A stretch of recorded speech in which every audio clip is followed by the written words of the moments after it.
Hi, everybody. This is Yash from Academy of Mind. We also have Jonathan from our marketing team. Hey everyone. Today, we're joined by Camron Brewer, the co-founder and president of KeyLearning. KeyLearning is an instructional design company that works with companies to develop and design instructional materials for online learning. We're excited to talk with Cameron today because he's an expert in the industry and he's worked with some of our clients before to do some excellent stuff. So, Cameron, why don't you give us a quick intro in your own words and we can go from there? Sounds good. Thanks, Josh. Thanks for the introduction. So like you were saying, KeyLearning is the name of my company. I have been in the e-learning, learning design industry for about 10 years now. And KeyLearning has really been around for about 8 years. And so, yeah, basically I like to often say that we're a creative learning design company.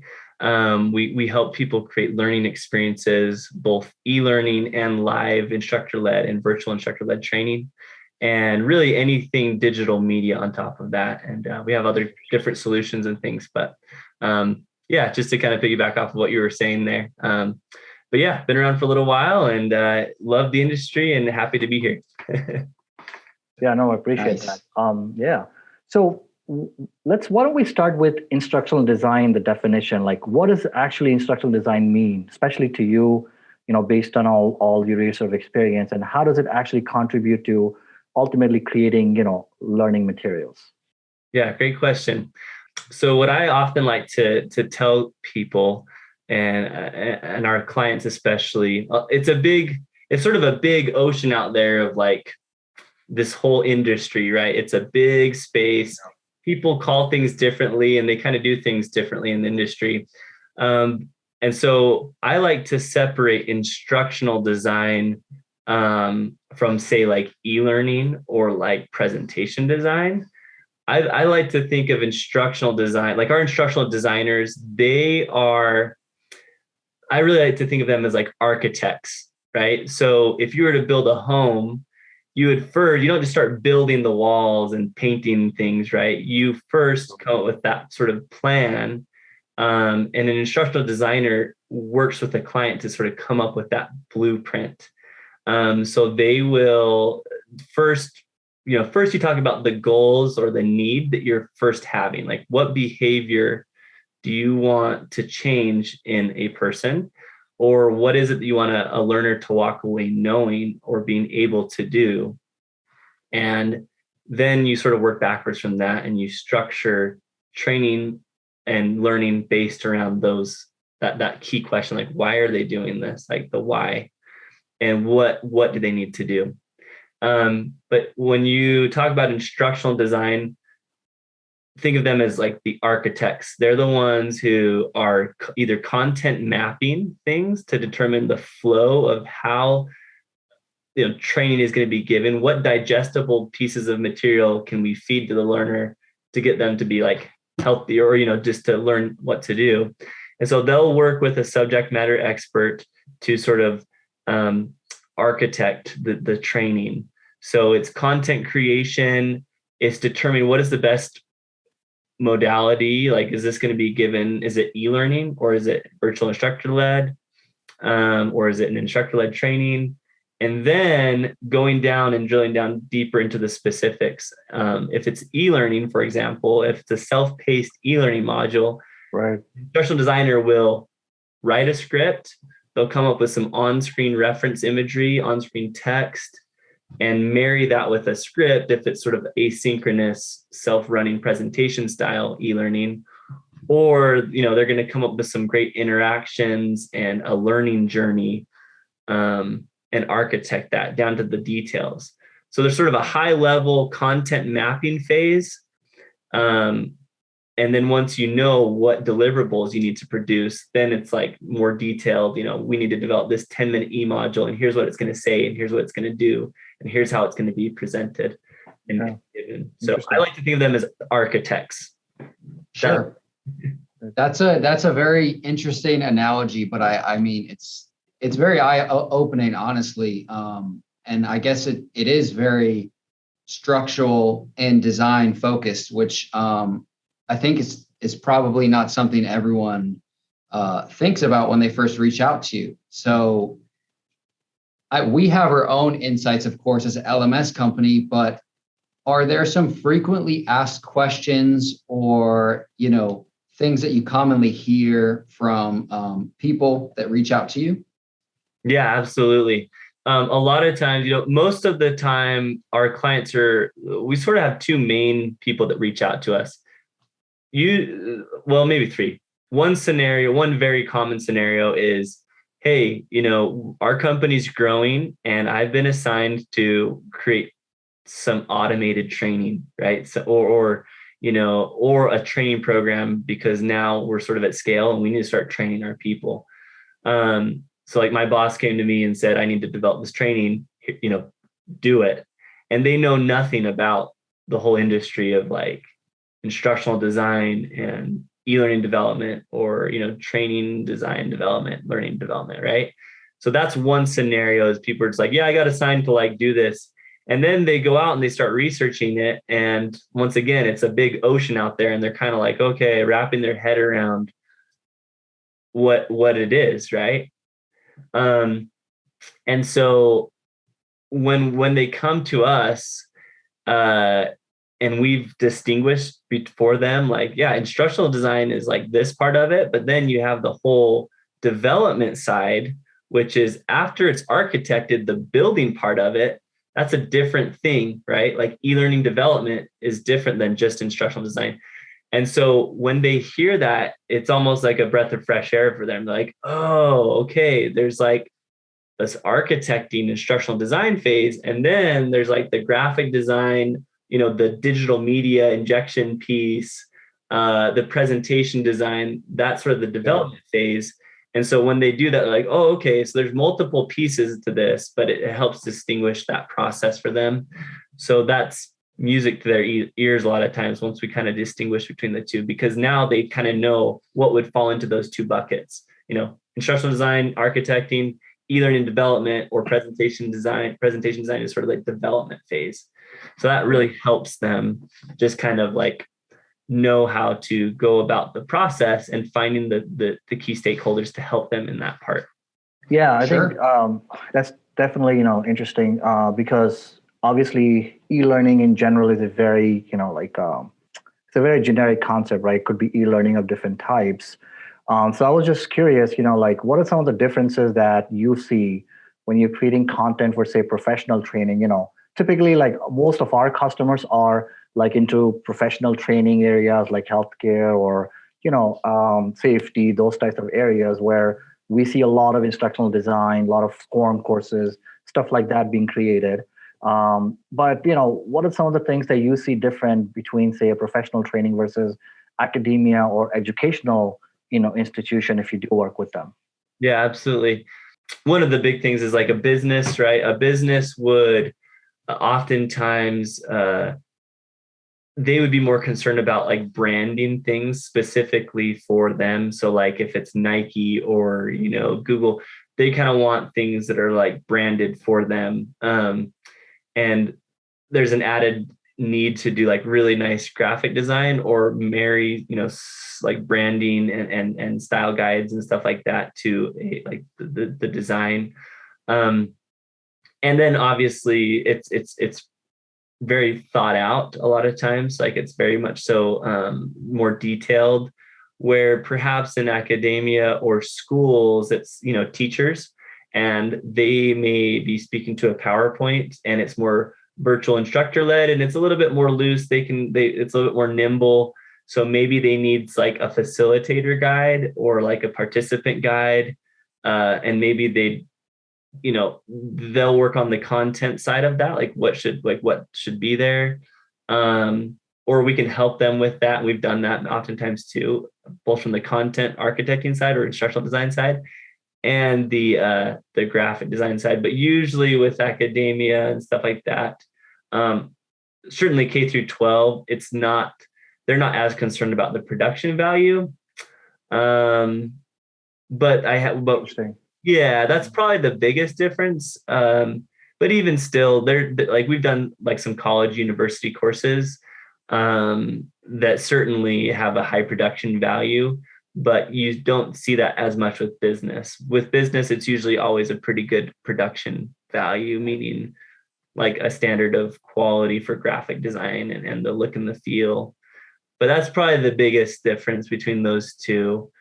Also, a lot of like universities, academia, they're like long trainings, and so once again, the look and the feel isn't as much of a factor for them. They're really looking to just get people through the content. And so the budget mostly goes towards just making them just kind of long and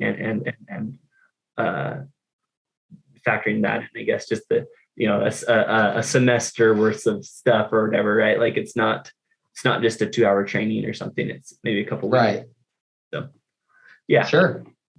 So I think one common theme so far is that, of course, e-learning in itself, but also instructional design can be somewhat of an overwhelming or like an ocean of things, especially for, say, the individual just getting into it and being tasked with the job to find an instructional designer who doesn't know anything about it. So are there any specific tools in regards to, that you're using to create courses and work with clients to create courses such as like Articulate Storyline? Do you have any favorite tools?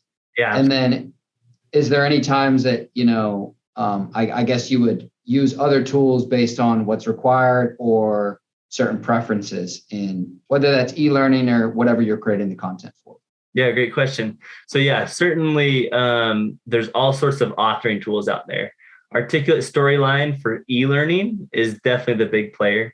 It's the one that we like to use the most for a variety of reasons. The review process, because we are, we really kind of partner with our clients in a way, right? We start to become part of them, right? We have to learn their stuff. We have to understand their thinking. We have to understand their branding.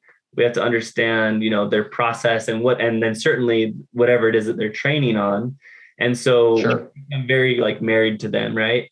And so there's constant reviews and revisions that are happening when we start to develop an actual learning object or like an e-module or a training, where we will do a first draft and then have the client review.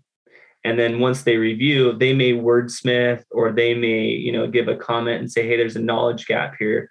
We need to add some more details about this piece, or, we need to adjust this content. And, so there's a constant back and forth between the like Key Learning, right? And the client. And so Articulate Storyline has a really awesome review feature where we can publish what we've developed after we go through the storyboarding phase. And we've actually developed it or built it, where they can go in and they can review things and just, add comments. They can basically take the e-learning module and do a review before they have to like load it up onto an LMS somewhere and go through that process. So it's very quick. They can provide feedback. We can comment right there, have a chat thing going. And also just Articulate's really thought about the whole process, and they just have great interactions and building tools. It's a fairly simple software to author in. It's straightforward, basically like a glorified Power. Yeah, I mean, Articulate Nice. comes up with a lot of tools like we see Storyline, we see 360. I guess they're the same or similar, Yeah. like maybe different variations. Yeah, It seems Rise these days. Yeah. Sorry to interrupt you there, Yash, but yeah. So basically, Articulate, it kind of like Adobe. You have like Adobe Photoshop, you have Premiere, you have Illustrator. Captivate. Yeah, Captivate. Yeah, exactly. So Articulate, they have a number of products. There's like Articulate Storyline, which is more like self-running presentation style e-learning. Like think of like a glorified PowerPoint. There's a pretty big stage area on the screen. Then you have Articulate Rise. Articulate Rise is for like quick development, and it's mostly for text-based learners. So it's a lot of reading, and then maybe there's like a digital media piece. Good point. Here. Yeah. But it's very much so more like a glorified interactive PDF almost. But it's a lot of reading. And then you also have like what's called like Articulate 360 Review, which allows you to publish and then have a client review what you're building, which is really a neat thing. Storyline is definitely the bigger player over Rise because it's more immersive, it's more interactive, because it's like you're watching a movie and interacting with it, where Rise is more text-based learning. Yeah. And then certainly Adobe Captivate is a great tool. But it's not their biggest priority. It's not Adobe's biggest priority, I feel like. And so it hasn't changed much over the last 15 years or whatever, 10 years or however long it's been.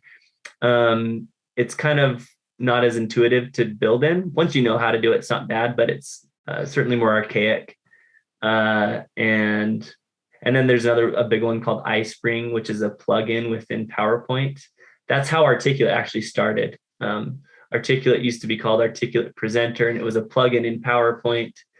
And then they're like, we don't want to follow Microsoft's programmers, so we're going to build our own. And they basically replicated it, but they've come up with way better features as well. Yeah. But very similar to PowerPoint. But anyway, so yeah, those are the three big players in the Thanks for sharing the information. Yeah. We have a lot of clients who ask about tools at times, and we're like, yeah, we've got like these 3 or 4 of them, we've seen, but I wish there was an expert like you who could kind of like tell them a little bit more on which one to select from, based on the use case. Like I never knew that the Rise tool, which looks really slick, but then it's primarily text-based. Mm-hmm. And now that you said it, I can see an example and I realized that, yes, it makes sense.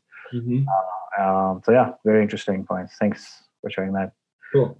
So, I was thinking that obviously we create all these courses and, using all these different tools, but what are some of the common objectives that you see or people are asking for, like in terms of the output, like, especially in like professional training areas, like are people asking to build, say, interactive quizzes as well within the package? What kind of like reporting, tracking they want to do? So talk to us a little bit about that, like the objectives and like measuring, I guess, the measurement of the learning, in terms of why and how they can use that to actually see if students are actually getting any success. Great question. There's a number of things. So, a lot of e-learning, right, is more for like compliance, right? Like we have to have our learners take this training because it's sort of a rule, right? It's sort of like a thing that we have to kind of push them through to say, yeah, we're compliant with either the laws, right, or maybe within the organization. If it's a big organization, they just have certain requirements. So that's certainly one side of it. And then the goal with those ones is to try to make it as engaging as possible and not like have to have people like pull their hair out for like not wanting to take this, dumb e-learning course or whatever, right? But then certainly there's definitely a lot of space for just like, we have to train our people on how to do these processes or how to know about how to make these decisions.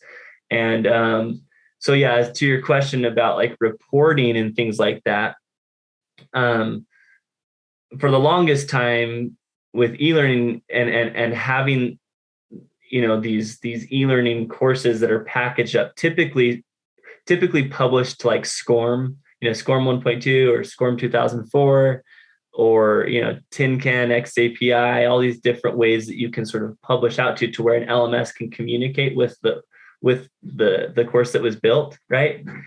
For the longest time, it was based like completion or passing on the LMS side was just, for the longest time, it was based off of a slide count. Like, did they finish, did they get to number 49 of 50 slides? And if they did, we'll signal to the LMS to say mark it as complete.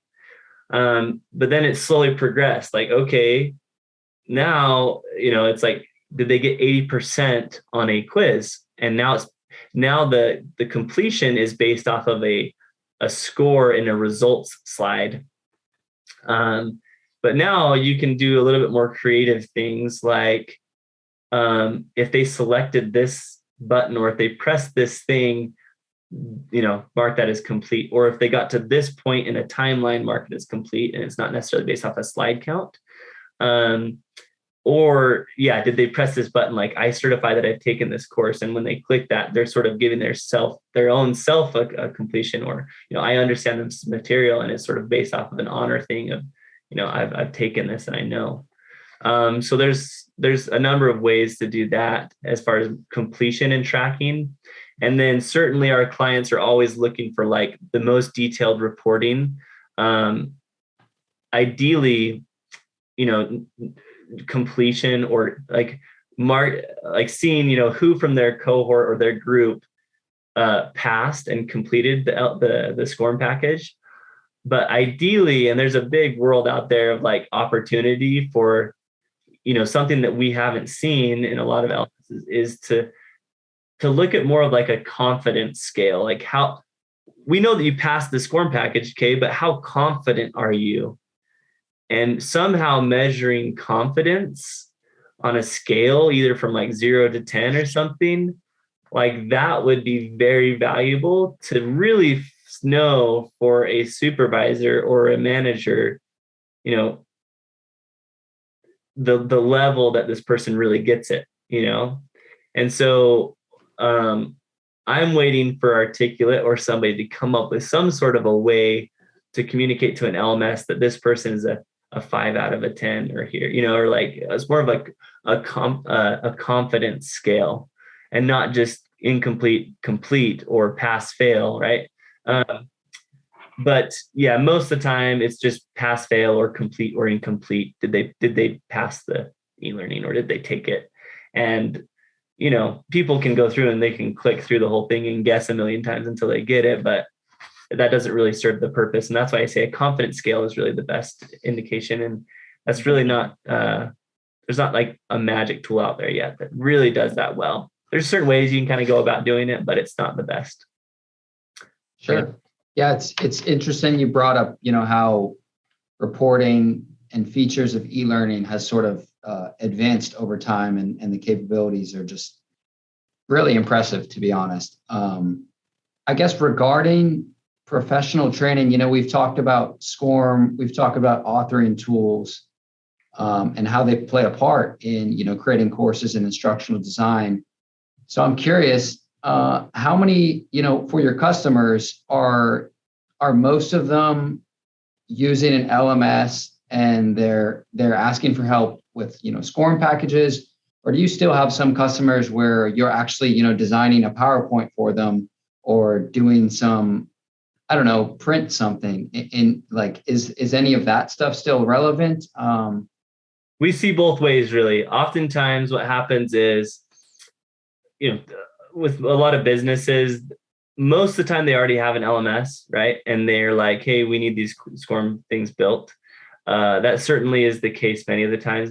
But often too is you get somebody that they're like, hey, I need to build this training, and they build it and they don't even think about where is this content going to live and be consumed.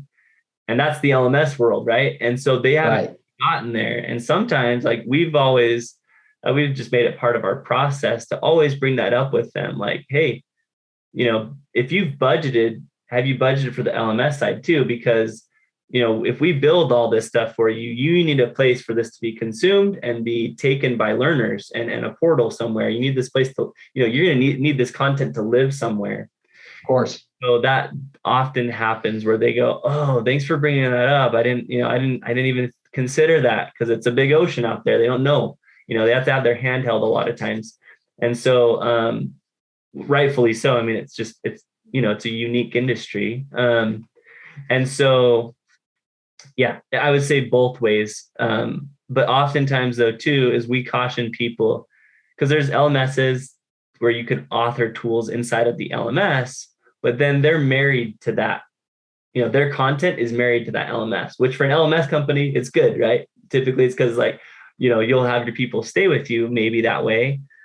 But if they ever wanted to navigate off or they, found an LMS that served their purposes better, then they're going to have to convert all that content into a format that would, be able to be placed on another LMS. Yeah. I mean, this is something that we get a lot as well. When I talk to a prospective customer or someone who's just looking for a solution, and they're kind of like also looking at building content. They're not, in a stage where they already have something, or maybe they have some raw PowerPoints or some, videos or some text lying here and there, but nothing formal. So this is a question that they ask. And I think as an LMS product, company, we also try to explain to them that you have pros and cons of, using an authoring tool within the LMS. I mean, we all have something, it's not as extensive sometimes as obviously say Articulate, a storyline, or because those tools are designed for that job. But we do have something, and a lot of times clients are okay to just start with the authoring tool in the LMS, unless they're looking for something very, engaging, interactive. Then we recommend to them that yes, go ahead and maybe look into these tools, like you mentioned, obviously Articulate, but we also sometimes recommend iSpring to convert a PowerPoint into the SCORM format and then just import into the LMS. So stuff like that is very common, and I see a lot of people still kind of like learning how this whole thing works. So there's a lot of information that goes into discussions with prospective customers. Yeah. For sure. Yeah. And like you say, budgets and stuff, it may be that whatever they build in LMS is totally fine for them. For sure. Yeah. You want to find that right solution for them. Yeah, absolutely. Yeah. So, I mean, we talked about this in bits and pieces so far, but like if you had to summarize, from start to finish, what are the kind of like the steps or the process from the time a customer reaches out to you to a completed product? Like if you could summarize it, and I know it's a very big thing to explain, but like if you could summarize in key steps or process, do you do like requirements? I know you mentioned storyboards, things like that. So yeah, just walk us through that. Well, there's 3 steps that we go through. There's the first phase is an alignment phase, where we align with the client. That's the phase where you look at their needs, you determine if you need to do a needs analysis, or you determine, the ultimate goal is to determine what are we going to have to build with them, right? What deliverables are we going to have to build? So then that way we can give an estimate on it and be very transparent and say, okay, we're going to build this 10-minute e-module. It's going to be X amount, right? But oftentimes they haven't gotten there. Sometimes they're like, I just have this content. I don't really know how much training this is going to be. So that's more of a needs analysis. So there's that sort of alignment phase where you're trying to scope out the work that we're going to be doing together. So that's the first phase, is the alignment phase, determining the needs and what it is that need to produce. Then after you cross that, typically during that alignment phase, we'll do like a proof of concept. Sure. Or we'll do a little prototype of their training, like not the full course, but maybe 5 slides or something to see like, okay, is this the voice, the tone? Is this the look and the feel that we're going to do? Is the instructional design treatment good? And is the development treatment good? So that proof of concept is also in that alignment phase. Then the next phase would be, now that we have confidence and we're aligned, it would be the storyboarding phase, fully architecting it in detail. And then the third phase is the development phase. And really, I guess there's maybe a fourth, which is like implementation, where you take that and you put it up onto the LMS. So alignment, storyboarding, then the development phase, then sort of that fourth one, sort of implementation or putting it onto the LMS. Sure. How do you see professional training evolving as the industry and society becomes more accepting and of less in-person training and more hybrid or fully remote? We've seen more of that the past 2 years especially. So how do you see professional training in the industry evolving as a result of that? Yeah, and any innovations that you think may be happening? Yeah, with this, I mean, COVID and all that stuff, working from home, not being able to be in a classroom, but then still, there's a number of things. I think that typically, I'll just say this: I think e-learning will become more like self-running, self-paced learning, right? Like e-learning. I think will be used, and we're already kind of doing this, more of like a foundational learning, but then virtual instructor led, where you have somebody live with you. I think those two are going to be married a little bit, where it's like, hey, before you come to our online course, like our online virtual instructor led, take this e-learning first, this self-paced, give yourself some foundational learning. And then that sort of primes the pump for the live event, where it's like we jump on a call like this, and maybe there's an instructor, talking, and they can have a more customized experience and really speak to the needs of the group. And then maybe some post e-learning, training to be followed. That's a good structure, a good flow. But as far as the future goes, I think that there's probably going to be some really cool tools out there for some more collaborative learning. Some LMSs are already kind of doing this, where you can comment on a SCORM package and you can tag somebody within your organization. If you look at the company Intrepid, they kind of have this kind of cool social media thing aspect to it.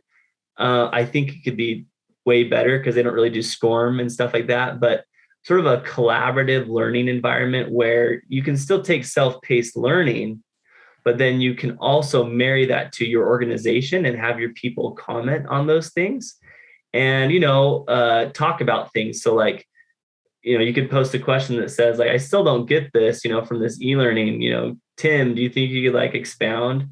And then his thing could maybe be voted up and just like, sort of like kind of create that company culture and collaborative learning and collaborative almost development together in a way, right? Like being able to get feedback right there on something is just a beautiful thing. And there's opportunity, I think, there for an LMS company to marry like SCORM packages with like collaborative, like commenting. We'll make a note of that. Yeah, that's a good. I think that's interesting too, because really all the innovations that would improve self-paced module and learning specifically is stuff like that as you're saying it, I can't help but think that's making self-paced learning become more close, almost and collaborative, like you're in the classroom still working. So that's very cool. Mm-hmm.